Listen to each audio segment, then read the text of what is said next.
Hello friends, सभी मित्रों को मेरा नमस्कार। आज का जो अपना टॉपिक है वो है राज्यों का गठन। इससे पहले अपन एक टॉपिक पढ़ चुके हैं, वो है भारत के केंद्र शासित प्रदेश। ये टॉपिक अपना कंप्लीट हो चुका है। आपको बताया गया था कि पहले भारत के अंदर 7 केंद्र शासित प्रदेश थे, उसके बाद में इनकी संख्या बढ़कर जम्मू व लद्दाख को मिलाकर 9 गई। फिर दमन दीव व दादरा नागर को एक केंद्र शासित प्रदेश बना दिया गया। इसके बाद में इनकी संख्या कितनी रह गई? 8। और आज इसी क्रम में अपन एक नया टॉपिक लेके चल रहे हैं कि राज्यों का गठन कैसे हुआ। इससे पहले अपन ने देखा था कि केंद्र शासित प्रदेश कैसे बने। ये वाला जो टॉपिक है, ये टॉपिक सेकंड ग्रेड में भी आएगा, फर्स्ट ग्रेड में भी आएगा। रीट एग्ज़ाम मतलब जितने भी कंपटीशन एग्ज़ाम हैं, अगर उसमें भारतीय संविधान आता है तो इस टॉपिक से क्वेश्चन आने की पूर्ण संभावनाएँ रहती है। तो चलो स्टार्ट करते हैं। तो सबसे पहले बात ये करते हैं कि 1948 में अपन आज़ाद हुए थे 1947 में, और 1948 के अंदर एक आयोग बनाया गया। उस आयोग का नाम था एस.के. दर आयोग। ये जो आयोग बनाया गया, कौन सा आयोग अपन बात कर रहे हैं? ये आयोग है अपने पास में एस.के. दर आयोग। इस आयोग का जब गठन किया गया तो इस आयोग ने अपनी रिपोर्ट दी, और इसने जो सिफारिशें करी, उस सिफारिशों को ध्यान में रखते हुए एक समिति बनाई गई। उस समिति का नाम था जेवीपी समिति। क्या नाम था? जेवीपी समिति। इस जेवीपी समिति का पूरा नाम क्या था? तो जे से होगा जवाहरलाल नेहरू, वी से होगा वल्लभ भाई पटेल, और पी से होगा पटाभी सीतारमैया। इस समिति का जब गठन किया गया 1948 में, तो इस समिति ने एस.के. दर आयोग की सिफारिशों के आधार पर ये कहा कि भाषा के आधार पर राज्यों का गठन नहीं किया जाएगा। ऐसा जेवीपी समिति द्वारा कहा गया। मैंने आपको उसका फुल फॉर्म बता दिया है। जे से जवाहरलाल नेहरू, वी से वल्लभ भाई पटेल, और पी से पटाभी सीतारमैया। आंध्र प्रदेश के एक नेता थे जिनका नाम था श्री रामालू। श्री रामालू ये चाहते थे कि भाषा के आधार पर राज्यों का गठन हो, और अपनी बात मनवाने के लिए उन्होंने क्या किया? 56 दिन का अनशन किया, और 56 दिन के अनशन करने के बाद में उनकी क्या हो गई? मृत्यु हो गई। जब श्री रामालू की 56 दिन अनशन करने के बाद में मृत्यु हो गई, जबकि उनकी मांग ये थी कि भाषा के आधार पर राज्यों का गठन किया जाए। इस आधार पर क्या हुआ? उनकी मृत्यु के बाद में स्थितियाँ विकट हो गई। कई तरह के दंगे होने लगे, मारपीट होने लगी, क्योंकि उनकी मृत्यु हो चुकी थी। तो सारी स्थिति को भांपते हुए केंद्र सरकार द्वारा ये डिसीजन लिया गया कि भाषा के आधार पर राज्यों का गठन किया जाएगा, क्योंकि उस समय उनको माहौल को शांत करना था। 1953 के अंदर तेलुगु भाषा के आधार पर सबसे पहला भाषा के आधार पर राज्य बना। वो कौन सा था? आंध्र प्रदेश। अगर आपसे क्वेश्चन पूछ लिया जाए कि भाषा के आधार पर बनने वाला पहला राज्य कौन सा है, तो आंध्र प्रदेश। क्वेश्चन ये पूछ लिया जाए कि कौन सी भाषा के आधार पर बना, तो तेलुगु भाषा के आधार पर बनने वाला पहला राज्य कौन सा है? आंध्र प्रदेश। मतलब अब तक ये डिसाइड हो चुका था कि अब जो भी राज्यों का गठन किया जाएगा वो किसी क्षेत्र विशेष के आधार पर नहीं, भाषा के आधार पर किया जाएगा।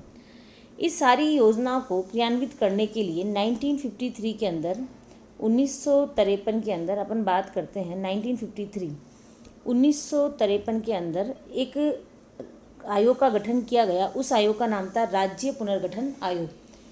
राज्य पुनर्गठन आयोग किसकी अध्यक्षता में किया गया? तो ये फजल अली की अध्यक्षता में राज्य पुनर्गठन आयोग का गठन हुआ। इसमें 2 अन्य सदस्य और थे। क्या नाम था? हृदयानंद कुजरू और के.एम. पनिकर। इन दोनों को भी इस आयोग का सदस्य बनाया गया। मतलब 3 सदस्य ये आयोग था। इस आयोग ने पूरे भारत का भ्रमण किया, और भ्रमण करने के बाद में इस आयोग ने अपनी रिपोर्ट दी कि भारत के अंदर 16 राज्य बनाए जाए और 3 केंद्र शासित प्रदेश बनाए जाए। ऐसा कहने वाला कौन था? तो राज्य पुनर्गठन आयोग, जिसके अध्यक्ष कौन थे? फैजल अली। अब उन्होंने जब ये वाली बात कही फैजल अली ने, तो इसके बाद में 1956 के अंदर राज्य पुनर्गठन अधिनियम पारित हुआ। राज्य पुनर्गठन अधिनियम जब 1956 में आया, तो इसने राज्य पुनर्गठन आयोग की सिफारिशों पर ध्यान भी दिया, और इस अधिनियम के द्वारा 1956 में राज्यों की संख्या कितनी कर दी गई? 14। और कितने केंद्र शासित प्रदेश बनाए गए? 6 केंद्र शासित प्रदेश बनाए गए। अब इसको भारतीय संविधान में इंक्लूड किया गया। इसके लिए कौन सा संविधान संशोधन हुआ? 7वां संविधान संशोधन 1956। ये रहा 7वां संविधान संशोधन 1956 के तहत क्या किया गया? 1956 के तहत 7वां संविधान संशोधन 1956 के तहत 14 राज्य व 6 केंद्र शासित प्रदेशों को क्या दे दी गई, मंजूरी दे दी गई। ये बात अभी तक अपन ने यहाँ पर देखी। अब बात ये आती है कि 1956 में 14 राज्य थे, जबकि वर्तमान में राज्यों की संख्या कितनी है, तो वर्तमान में राज्यों की संख्या 28 है। ठीक है, 28 राज्य, उससे पहले अपन बात करेंगे तो 29 राज्य थे। अब 28 राज्य कैसे रह गए, तो आपको ये सब चीज़ें जानने के लिए वीडियो को अंत तक देखना है। तो स्टार्ट करते हैं। अब बात ये आती है कि 14 राज्य कौन कौन से थे, तो आप इसको ध्यान से देखें। मैंने यहाँ पर 14 राज्य सारे लिख रखे हैं, इसको अपन एक बार जूम भी कर लेते हैं। इसमें 14 राज्य कौन कौन से थे, तो पहला आंध्र प्रदेश, जो भाषा के आधार पर बनने वाला पहला राज्य था। दूसरा असम, तीसरा बिहार, चौथा बम्बई, पांचवा जम्मू कश्मीर, छठा केरल, सातवां मध्य प्रदेश, आठवां मद्रास, नौवां मैसूर, 10वां उड़ीसा, 11वां पंजाब, 12वां राजस्थान, 13वां उत्तर प्रदेश और 14वां पश्चिम बंगाल। इस तरह से कितने राज्य बने 1956 में, ये 14 राज्य आपके सामने हैं। अब अपन ये देखते हैं कि 28 राज्य कैसे बने, कौन कौन से संविधान संशोधन हुए, किस तरह से क्रियान्वित हुए, कौन सा राज्य कब बना। तो प्रारंभ करते हैं। अब देखते हैं अपन 15वां राज्य। 15वां राज्य कौन सा है, 15वां राज्य बना गुजरात। गुजरात बम्बई प्रांत पुनर्गठन अधिनियम द्वारा गुजराती भाषा के आधार पर गुजरात राज्य बनाया गया। इसका मतलब ये हुआ कि पहले जो बम्बई प्रांत था उसके अंदर गुजरात और महाराष्ट्र दोनों साथ में ही थे, दोनों अलग अलग नहीं थे, दोनों साथ में ही थे। मगर बम्बई प्रांत पुनर्गठन अधिनियम के तहत उन्होंने क्या किया, जो गुजराती भाषा बोलते थे उनके लिए गुजरात राज्य बनाया, और जो मराठी बोलते थे उनके लिए महाराष्ट्र राज्य बनाया। तो इसका मतलब महाराष्ट्र तो पहले ही था, उसको अपन 14 राज्यों में काउंट करेंगे, जबकि 15वां राज्य कौन सा बना उससे अलग होकर गुजरात। कौन सी भाषा के आधार पर, गुजराती भाषा के आधार पर। ये रहा आपके सामने गुजरात का मैप, इसको आप ध्यान से देखें। इसकी राजधानी कौन सी है, तो इसकी राजधानी गांधीनगर है। और भी कई बातें इसके साथ में जुड़ी हुई है, पर अभी अपना उद्देश्य केवल इतना ही है कि 15वां राज्य कौन सा बना, गुजरात, कब बना, तो ये बना 1960 के अंदर। उसके बाद में अपन ये देखते हैं कि अगला राज्य कौन सा बना, तो अगला राज्य बना 16वां, और 16वां जो राज्य बना उसका क्या नाम था, नागालैंड। नागालैंड 16वां राज्य जब बना तो इसके लिए कौन सा संविधान संशोधन किया गया, 13वां संविधान संशोधन 1962 के तहत नागालैंड नया राज्य बनाया गया। अब आपको नागालैंड की स्थिति पता है कि नागालैंड कहाँ है, तो ये भारत के पूर्वोत्तर भाग में है। और इसके लिए कौन सा संविधान संशोधन हुआ था, तो इसके लिए 13वां संविधान संशोधन हुआ, और ये संविधान संशोधन कब हुआ, 1962 में। जबकि नागालैंड को राज्य का दर्जा कब दिया गया, 1963 में। ठीक है, अब नागालैंड की अगर राजधानी अपने से पूछ ली जाए तो आपको सभी को ध्यान है नागालैंड की राजधानी कौन सी है, कोहिमा। तो आपको ध्यान रखना है कि 15वां राज्य कौन सा, गुजरात, और 16वां राज्य नागालैंड। फिर अपन आगे चलते हैं तो 17वां राज्य कौन सा है, हरियाणा। इसको अपन थोड़ा सा जूम कर लेते हैं ताकि अपने को अच्छे से नज़र आ जाए। तो 17वां राज्य कौन सा है, तो 17वां राज्य है अपने पास में हरियाणा। हरियाणा जो है ये देखो, पंजाब 14 राज्य जो आपको पहले पढ़ाए थे उसमें पंजाब था। इसका मतलब ये जो हरियाणा बना है ये पंजाब से अलग होकर बना है। कब बना, 1966 के अंदर, 1966 के अंदर बना। पंजाब से हरियाणा को अलग करने के लिए वह चंडीगढ़ को केंद्र शासित प्रदेश बनाने के लिए एक आयोग का निर्माण किया गया था, उसका नाम था शाह आयोग। शाह आयोग की सिफारिश पर हिंदी भाषा के आधार पर, जैसा कि आपको पहले बताया कि गुजराती भाषा के आधार पर गुजरात बना। नागालैंड के लिए कोई अलग भाषा का यूज़ नहीं हुआ, पूर्वोत्तर भाग के अंदर इसको शामिल किया गया था। और हरियाणा के लिए कौन सी भाषा बनी, तो हिंदी भाषा। हरियाणवी भाषा आप नहीं बोल सकते, हिंदी भाषा के आधार पर बना था। और इसी के साथ में चंडीगढ़ को केंद्र शासित प्रदेश बना दिया गया, और इन सब की राजधानी भी कौन सी बना दी गई, तो चंडीगढ़ बना दी गई। तो इसका मतलब 15वां गुजरात, 16वां नागालैंड, 17वां हरियाणा। इसका सभी का मैप आपके सामने लिखा हुआ, आपको मैप पे भी एक दृष्टि डालनी है ताकि आप वो चीज़ें मस्तिष्क के पटल पर स्थायी हो जाएं।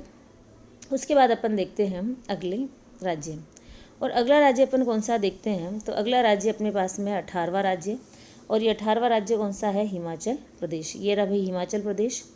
अब हिमाचल प्रदेश राज्य जब बना 18वां राज्य, तो इसके लिए क्या हुआ, हिमाचल प्रदेश व बिलासपुर अधिनियम 1954 के तहत एक प्रदेश बनाया गया।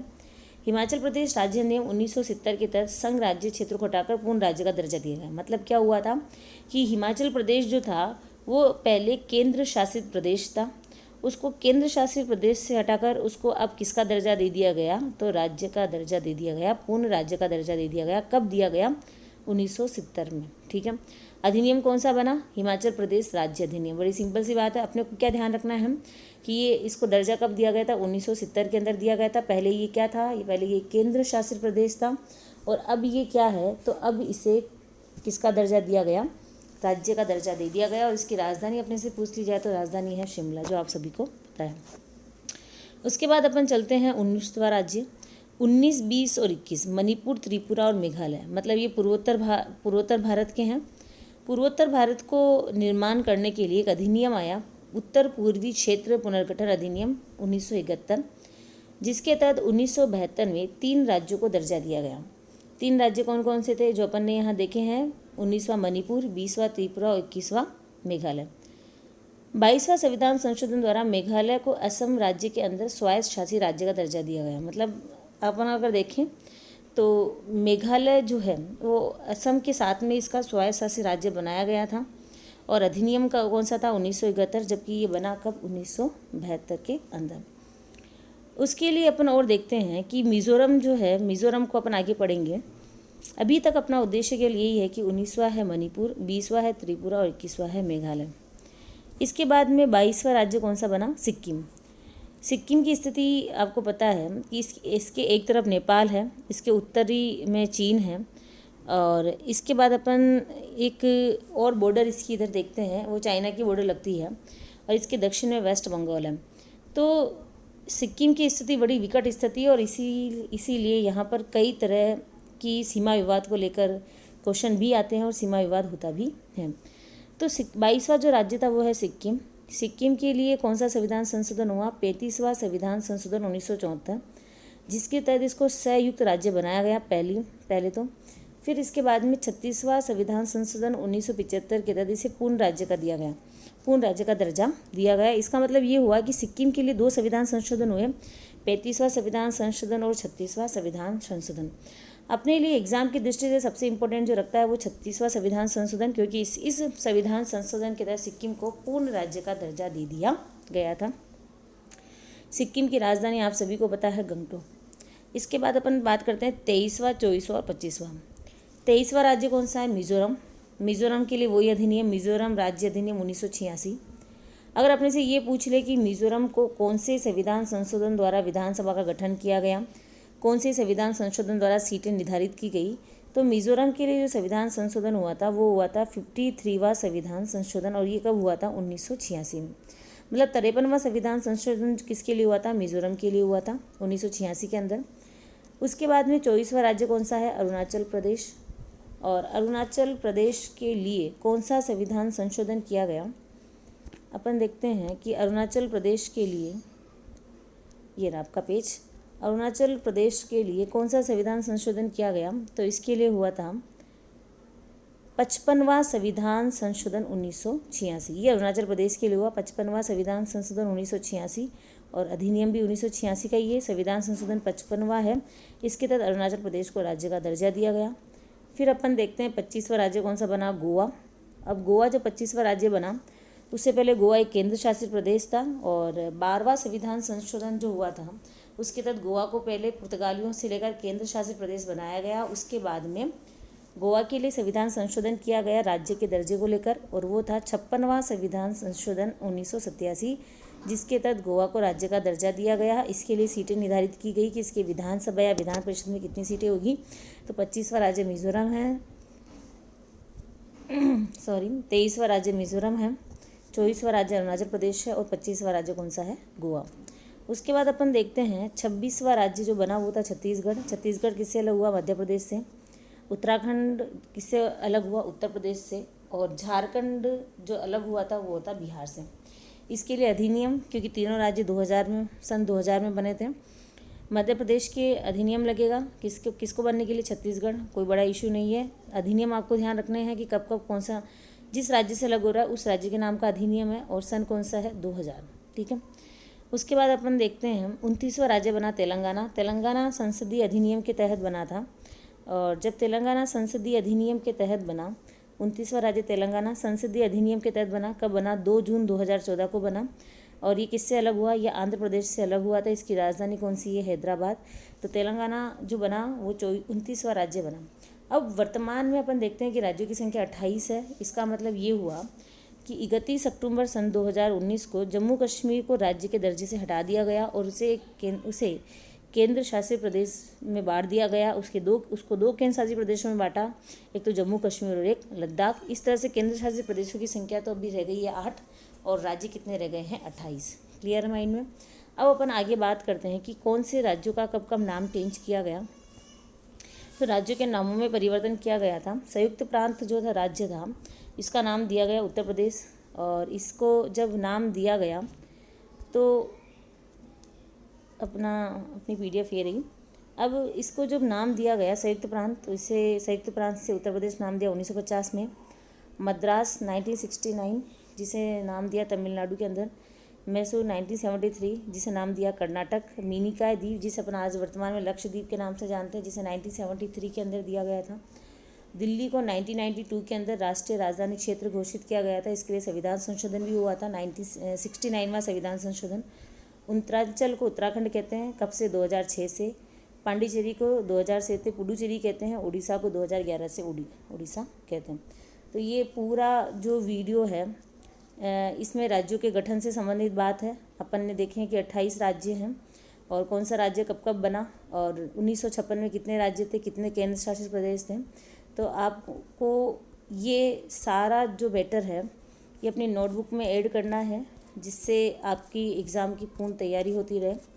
वीडियो को ध्यान से देखने के लिए बहुत बहुत धन्यवाद।